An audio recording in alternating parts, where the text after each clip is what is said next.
Hi students, welcome to NEET Aptrix. நம்ம இந்த வீடியோவில் என்ன பார்க்க போகிறோம் அப்படின்னா, ரவுண்ட் 2ல் மேனேஜ்மெண்ட் கோட்டா என்னவா இருக்க போகுது, எவ்வளோ மார்க் டிக்ரீஸ் ஆகி வரும் அப்படிங்கிறத வித் ப்ரூஃபோட உங்களுக்கு சொல்ல போகிறேன், ரீசனோட. வாங்க வீடியோக்குள்ளே போகிறதுக்கு முன்னாடி நம்மளோட நீட் ஆப்பட்ரிக்ஸ் சேனலை சப்ஸ்கிரைப் பண்ணிக்கோங்க, கூடவே இருக்கக்கூடிய பெல் பட்டனை கிளிக் பண்ணிக்கோங்க. அப்போ நம்ம போடக்கூடிய வீடியோ நோட்டிஃபிகேஷனாக வரும். வாங்க வீடியோக்குள்ளே போகலாம்.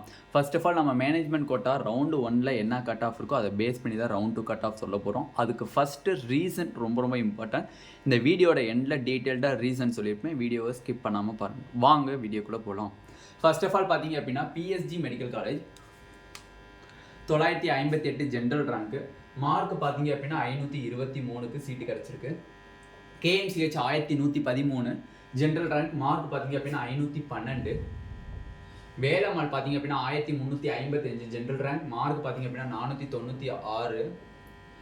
கற்பக Vinayaga medical college 1684 general rank, mark 478. Melmaruvathur medical college 1736, mark பார்த்தீங்க அப்படின்னா 476. Dhanalakshmi Srinivasan medical college 2008, mark பார்த்தீங்க அப்படின்னா கண்டிப்பாக 463. ஏழாவது தாவூர் காலேஜ் பார்த்தீங்க அப்படின்னா 1790, மார்க் பார்த்தீங்க அப்படின்னா 472. Swami Vivekanandan medical college 2406, mark பார்த்தீங்க அப்படின்னா 447. Saint Peter's medical college 2480, mark பார்த்தீங்க அப்படின்னா 444. இந்திரா மெடிக்கல் காலேஜ் பார்த்தீங்க அப்படின்னா 2569, மார்க் பார்த்தீங்க அப்படின்னா 441. Srinivasan medical college 2457, mark 445. Annapoorna medical college mark rank பார்த்தீங்க அப்படின்னா 2330, mark 449. PSP medical college 2782, mark 433. Nandha medical college 2748, mark 434. ஓகேவா? இதுதான் வந்து மேனேஜ்மெண்ட் கோட்டாவில் ரவுண்டு 1ல் ஃபினிஷ் ஆன கட் ஆஃப்ஸ். ஓகே, எக்கச்சக்கமான ஸ்டூடெண்ட்ஸ் அண்ட் பேரண்ட்ஸ் வந்து நார்மலான, இப்போ நானே இருக்கேனாலும், நானே இப்போ எக்ஸாம் எழுதியிருக்கேன் அப்படின்னாலும் நான் என்ன செய்வேன் அப்படின்னோம்னா, கட் ஆஃப் டிக்ரீஸ் ஆகுதுன்னு சொன்னேன்னா சந்தோஷப்படுவேன், கட் ஆஃப் இன்க்ரீஸ் ஆகும்னு சொன்னேன்னா கஷ்டப்படுவேன், அவங்க மேலே எனக்கு வெறுப்பு வரும். ஓகேவா? அது வந்து யாராக இருந்தாலும் மென்டாலிட்டியோட ஒரு இதுதான். ஓகேவா? அப்படி இருக்கும்போது நான் கட் ஆஃப் வந்து ஆல்ரெடி சொல்லியிருந்தேன், 10 to 15 மார்க்ஸ் தான் கட் ஆஃப் டிக்ரீஸ் ஆகும் அப்படின்னதுக்கு ஒரு பேரண்ட்ஸ் நிறைய பேர் சொல்லியிருந்தாங்க, நிறைய பேர் திட்டியிருந்தாங்க கமெண்ட் செக்ஷனில். நிறைய பேர் லாஸ்ட் இயரில் எவ்வளோ கட் ஆஃப் டிக்ரீஸ் ஆகிருக்கோ அதே அளவுக்கு இந்த தடவை ரவுண்ட் 2ல் டிக்ரீஸ் ஆகும்னு சொல்கிறாங்க. அப்படி சொல்லக்கூடிய பேரண்ட்ஸ், உங்களுக்கு ஓகே டிக்ரீஸ் ஆகிறதுக்குரிய ரீசனை எனக்கு கொஞ்சம் இந்த வீடியோ பார்த்தீங்க அப்படின்னா கண்டிப்பாக கமெண்ட் செக்ஷனில் கமெண்ட் பண்ணுங்கள், நானும் கொஞ்சம் தெரிஞ்சுக்கிறேன். இப்போ நான் வந்து இந்த மேனேஜ்மெண்ட் கட் ஆஃப் வந்து கண்டிப்பாக 10 to 15 மார்க்ஸ் தான் டிக்ரீஸ் ஆகும்னு சொல்கிறேன். 10 to 15 மார்க்ஸ் தான் டிக்ரீஸ் ஆகிறதுக்கு வாய்ப்புகள் அதிகமாக இருக்குது. கிட்டத்தட்ட 90% 10 to 15 மார்க்ஸ் தான் கட் ஆஃப் இறங்கி வரும். அதுக்கு ஃபஸ்ட்டு ரீசன் பார்த்தீங்க அப்படின்னா சிங்கிள் சாய்ஸ் ஃபில்லிங். ஓகேவா? ரெண்டாவது பார்த்தீங்க அப்படின்னா எக்கனாமிக்கல் ப்ராப்ளம்.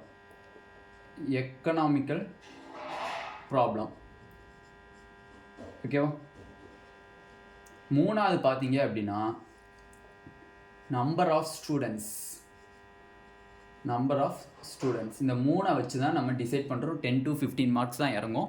லாஸ்ட் இயர் அளவுக்கு 30 மார்க்ஸ் 40 மார்க்ஸ் 50 மார்க்ஸ்லாம் இறங்காது. நிறையா பேரண்ட்ஸ் நினச்சிட்டு இருக்கீங்க 40 மார்க்ஸ் 50 மார்க்ஸ் 100 மார்க்ஸ்லாம் ஒரு பேரண்ட்ஸ் வந்து மெசேஜ் பண்ணியிருந்தாங்க டிக்ரீஸ் ஆகும். இப்போ உங்களுக்கு ஒவ்வொரு ரீசனாக நான் டிஃபைன் பண்ணிட்டு வரேன். First single choice filling. Last year பார்த்தீங்க அப்படின்னா 2022 வரையும் நம்மளுக்கு செப்பரேட் சாய்ஸ் ஃபில்லிங். கவர்மெண்ட் கோட்டாக்கு தனியாக சாய்ஸ் ஃபில் பண்ணுவீங்க, மேனேஜ்மெண்ட் கோட்டாக்கு தனியாக சாய்ஸ் ஃபில் பண்ணுவீங்க. ஒரு மார்க்குக்கு 2 சீட் அலாட் பண்ணுற மாதிரி. இப்போ லாஸ்ட் இயர் நான் கவர்மெண்ட் கோட்டாக்கும் அப்ளை பண்ணியிருக்கேன், மேனேஜ்மெண்ட் கோட்டாக்கும் அப்ளை பண்ணியிருக்கேன். என் மார்க்குக்கு 2லேயுமே சீட் இருந்தால் 2லேயுமே உங்களுக்கு சீட்டு கொடுத்துருவாங்க. ஓகேவா? பட் இந்த இயர் வந்து சிங்கிள் சாய்ஸ் ஃபில்லிங்னால ஒரு ஆளுக்கு ஒரு சீட்டு தானே தவிர 2 சீட்டு கிடையாது. அப்போ லாஸ்ட் இயர் என்ன பண்ணாங்க அப்படின்னா, ஃபார் எக்ஸாம்பிள் 500 எடுத்த ஒரு மாணவருக்கு வந்து இந்திரா மெடிக்கல் காலேஜ் கிடைக்குதுன்னு வச்சுக்கோங்க. அதே மாதிரி 500 அதே பையனுக்கு மேனேஜ்மெண்ட் கோட்டாவில் அவருக்கு கேஎம்சிஹெச் கிடச்சிருக்கு. இப்போ அவர் யோசிப்பார், செல்ஃப் ஃபினான்சிங்கில் சேரலாமா மேனேஜ்மெண்ட்டில் சேரலாமா. ஏன்னா அவருக்கு வந்து லாஸ்ட் இயர் வரையும் 2 சீட் அலாட் ஆச்சு. அதனால் இந்திராவில் சேரலாமா மேனேஜ்மெண்ட்டில் சேரலாமா அப்படின்ட்டு. ஓகே இந்திராலே சேர்ந்துக்கலாம், மேனேஜ்மெண்ட் கோட்டாவை ஸ்கிப் பண்ணிடலாம் அப்படின்ட்டு பண்ணிடுவாங்க. பட் இந்த வருஷம் அப்படி கிடையாது, ஒரு ஆளுக்கு ஒரு சீட்டு தான். ஃபார் எக்ஸாம்பிள் இங்கே 500ங்கிற ஒரு மார்க் எடுத்த பையன் வந்து ஃபஸ்ட் எடுத்தோடனே சாய்ஸ் ஃபில்லிங்கில் மேனேஜ்மெண்ட் கோட்டாவை போட்டிருக்காரு, அதுக்கு கீழே செல்ஃப் ஃபினான்சிங் கோட்டாவை போட்டிருக்காருன்னு வச்சுக்கோங்க. மேனேஜ்மெண்ட் கோட்டாவில் அவருக்கு சீட் இருந்தால் மேனேஜ்மெண்ட் கோட்டாவில் அவருக்கு சீட்டை கொடுத்துட்டு அதோட க்ளோஸ் பண்ணிடும் அவரோட கவுன்சிலிங்கை. கீழே செல்ஃப் ஃபினான்சிங்கில் 500 மார்க்குக்கு அவருக்கு சீட்டு இருந்தாலும் கூட அவருக்கு சீட்டை ஒதுக்காது.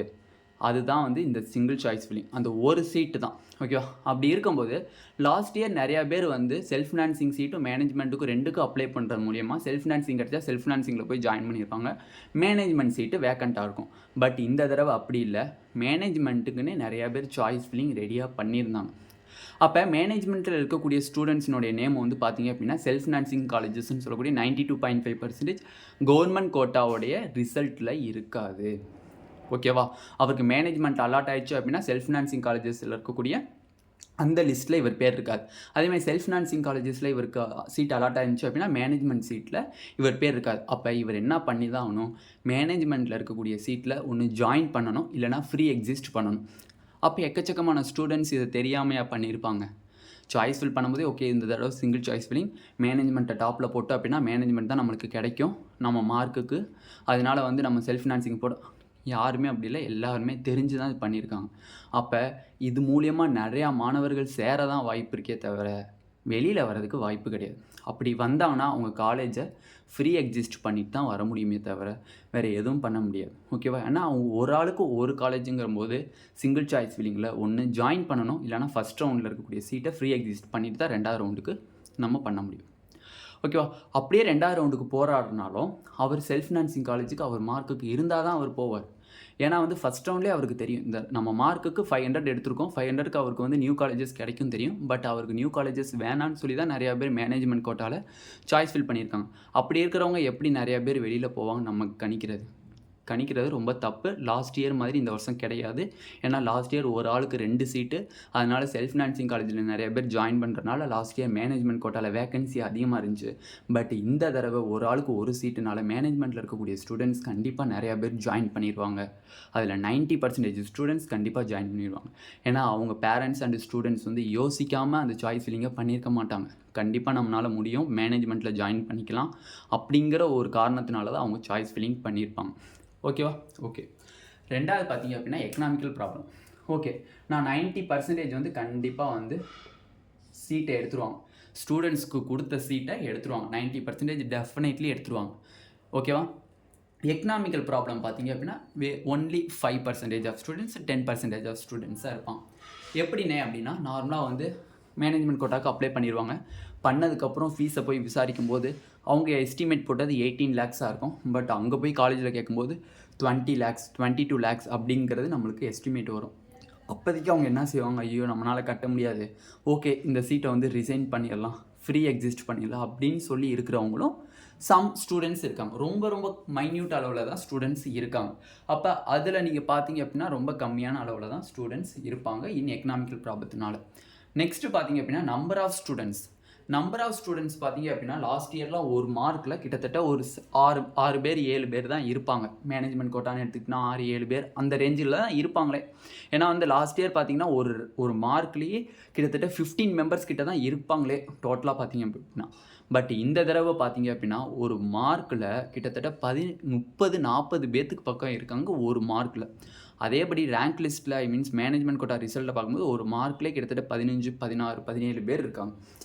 ஓகேவா? அப்போ அவங்க எல்லாருமே சிங்கிள் சாய்ஸ் ஃபில்லிங்கில் மேனேஜ்மெண்ட் கோட்டா வேணும், நம்மளுக்கு மேனேஜ்மெண்ட்டில் மார்க் கிடைச்சா போதும், நல்ல காலேஜாக பிஎஸ்ஜி கேஎம்சிஹெச் வேலம்மாள் அந்த மாதிரி காலேஜஸ் கிடைச்சா போதுங்கிறதுக்காண்டி தான் அவங்க சிங்கிள் சாய்ஸ் ஃபில்லிங்கில் மேனேஜ்மெண்ட் கோட்டாவை அப்ளை பண்ணியிருக்காங்க.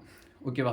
ஆனால் கண்டிப்பாக பேரண்ட்ஸ் அண்ட் ஸ்டூடெண்ட்ஸ் நினைக்கிற மாதிரி லாஸ்ட் இயர் கட் ஆஃப் வராது. 30-40 மார்க் இறங்கி வரணும் அப்படின்னோம்னா கிட்டத்தட்ட சீட்டு கொடுத்தவங்கள அரைவாசி பேர் வெளில போனால் மட்டும்தான் அந்த மார்க் இறங்கி வரும் இந்த தடவை.